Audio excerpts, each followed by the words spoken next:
नमस्कार दोस्तों, जेडएमएस क्लासेस के ई लर्निंग प्लेटफॉर्म पर आप सभी का स्वागत है। जैसा कि आप बोर्ड पर देख रहे हैं कि नीति शतक ग्रंथ को हम पढ़ना स्टार्ट करेंगे। नीति शतक ग्रंथ है वो लगभग सभी प्रतियोगी परीक्षाओं में इस ग्रंथ को लिया गया है।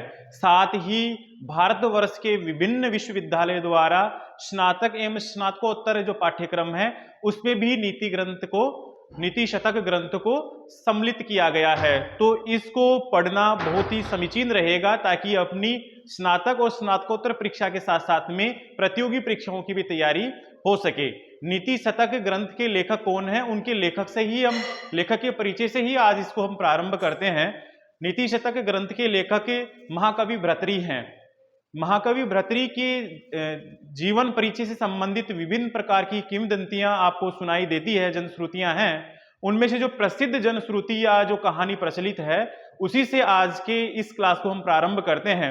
महाकवि भर्तृहरि हैं, उनके लिए ऐसा कहा जाता है कि एक भारतवर्ष में एक नगर है उज्जैन। उज्जैन के एक राजा थे गंधर्व जाति के वीरसेन, उनके बड़े पुत्र थे। वीरसेन के 3-4 पत्नियां थी, उनमें से एक पत्नी के सबसे बड़े पुत्र भर्तृहरि थे और जो दूसरी और अन्य पत्नियां थी उनमें एक पुत्र का नाम विक्रमादित्य था। ऐसे करके 4-5 उनके पुत्र थे, लेकिन उन 4-5 पुत्रों में सबसे बड़े पुत्र भर्तृहरि थे। तो कुछ समय बाद में जब वीरसेन वृद्ध हो गए तो उन्होंने पूरा राजपाट भर्तृहरि को संभाला करके उन्होंने संन्यास ग्रहण कर लिया। तो जब राजा भर्तृहरि के पास में उनको राज्य करने का जब अधिकार मिला तो उन्होंने अपने शासन को इतना सुनियोजित कर दिया कि कोई भी व्यक्ति, कोई भी जनमानस उनके राज्य में दुखी नहीं था। जब उन्होंने अपनी नीति को इतना प्रखर बनाया तो विभिन्न विषयों को लेते हुए उन्होंने एक ग्रंथ लिखा, 100 श्लोकों का, 100 पद्यों का। उसी ग्रंथ को हम नीति शतक के नाम से जानते हैं। साथ में जब हम महाकवि भर्तृहरि के परिचय की बात करते हैं और उनके संबंध में जो जनश्रुति है उसको भी मैं आज की इस क्लास में स्पष्ट करना चाहता हूं कि उनके बारे में किंवदंती है कि उनके 3-4 रानियां थी। तो उन रानियों में से एक रानी का नाम पिंगला था। तो वो पिंगला रानी से इतना प्रेम करते थे कि उसके लिए कुछ भी करने को तैयार थे, इतना अधिक उससे प्रेम करते थे। तो ऐसी स्थिति थी कि वो ऐसे लगने लग गया था प्रजा को कि कुछ समय बाद में जब उनका विवाह हुआ, विवाह होने के कुछ समय बाद तक जब महाकवि भर्तृहरि जो राजा भर्तृहरि के थे उस टाइम में, तो उन्होंने पिंगला पर इतने आसक्त थे, उन्होंने प्रजा की तरफ ध्यान देना थोड़ा थोड़ा कम कर दिया था। उसी समय पर उनके दरबार में उनके राजगुरु आते हैं। कुछ बुक्स में, कुछ किताबों में यह भी प्रसंग मिलता है कि जो राजगुरु थे वो गोरखनाथ ही थे, लेकिन ऐसी जनश्रुति है कुछ ग्रंथों में मिलती है, कुछ जगह ऐसा परिचय आया है। तो जो राजगुरु है उनके दरबार में आते हैं राजा भर्तृहरि के। तो राजा भर्तृहरि के दरबार में आने के बाद में राजा उनका आदर सत्कार करता है, उनको नमस्कार करता है और नमस्कार करने के बाद में उनको बैठाता है। तो कुशल क्षेम पूछने के बाद में जो उनके राज दरबार में राज ऋषि आए थे, राजगुरु आए थे, उन्होंने कहा कि राजा, मैं बहुत ज्यादा वृद्ध हो गया हूं, मैंने मेरा पूरा जीवन जी लिया है और मैंने मेरे तप की शक्ति से, उसी के आशीर्वाद से, उसी के प्रतिफल के रूप में एक अमर फल तैयार किया है। किसी वृक्ष पर लगे हुए फल को अमर फल में मैंने तब्दील किया है, उसमें बदल दिया है। तो इस फल को आप खा लीजिए और इस फल को खाने का प्रतिफल ये होगा कि आप कभी वृद्ध नहीं होंगे, हमेशा युवावस्था में रहेंगे और अधिक समय तक आप जिएंगे, यानी आप चिरकाल तक अपना राज्य करते रहेंगे। ऐसा उन्होंने इसलिए किया कि आप प्रत्येक नीति में सक्षम हैं और आपकी नीतियों की वजह से आपके उज्जैन नगर की जो प्रजा है वो अत्यधिक प्रसन्न है। तो उन्होंने राजऋषि का सम्मान करते उस फल को लेकर के अपने पास में रख लिया।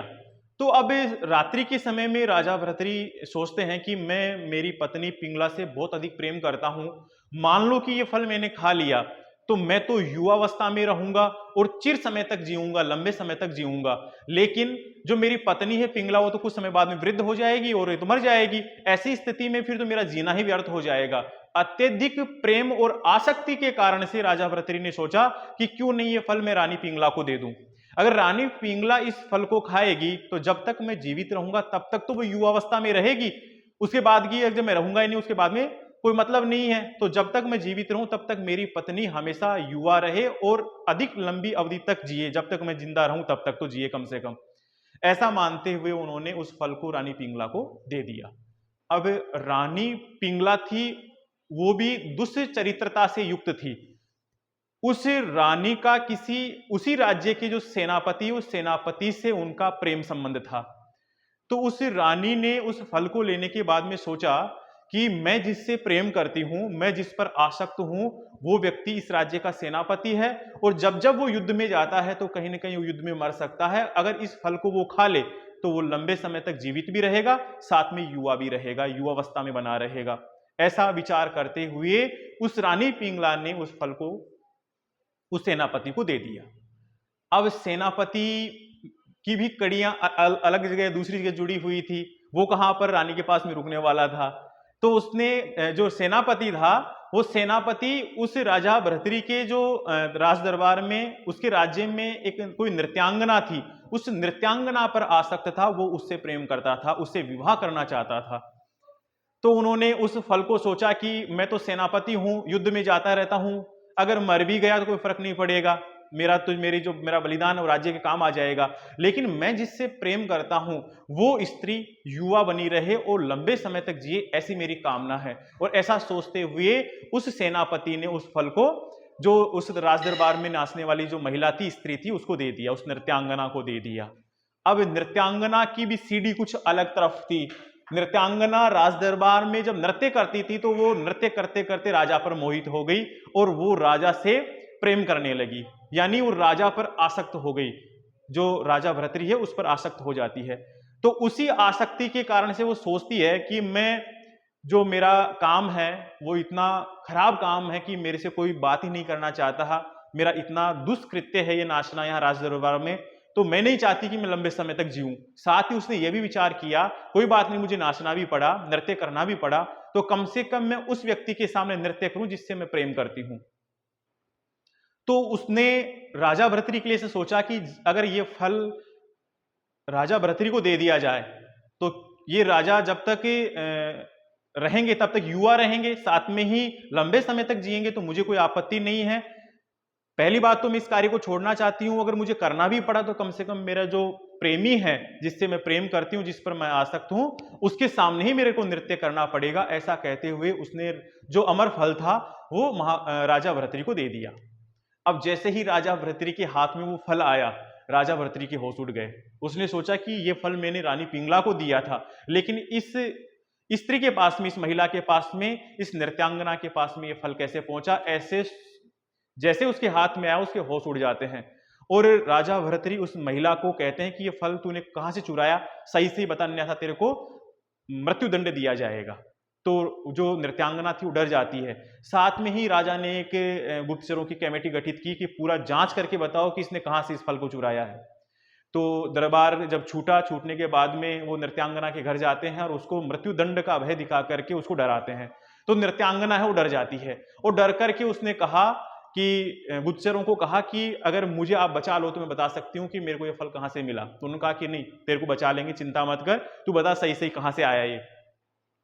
तो वह स्त्री कहती है, वो नृत्यांगना कहती है कि ये फल मुझे, जो अपने राज्य के सेनापति ही उन्होंने मुझे दिया है। अब वो सीधे ही अपनी टीम को ले जाकर के सीधा दस्तक देते हैं सेनापति के घर पर। सेनापति को बाहर निकाल कर पूछते हैं कि तेरा जितना भी जो ये तूने घटनाक्रम है ना, ये सारा हमने जान लिया है, अब सही सही बता दे, अन्यथा तेरे को फांसी की सजा होगी, तेरे को मृत्युदंड मिलेगा। तो वो भी, सेनापति भी डर जाता है मृत्युदंड के नाम से, और उसने बता दिया कि मैं इस नृत्यांगना से प्रेम करता था, इस वजह से मैंने इसको ये फल दे दिया, और मुझे ये फल रानी पिंगला ने दिया है। अब जैसे ही रानी पिंगला का नाम सुना, उनके गुप्तचरों के भी होश उड़ गए कि अगर मान लो कि अगर हम रानी के पास में जाते हैं तो हमें मृत्युदंड की सजा मिलेगी, क्योंकि अपन जाकर के उन पर लांछन लगाएंगे, दुष्चरित्रता का लांछन लगाएंगे, तो अपने को तो मृत्युदंड मिलना है। अगर मान लो कि अगर नहीं बताएंगे तो राजा अपने को मृत्युदंड देगा, इस डर से वो राजदरबार में जाते ही नहीं है।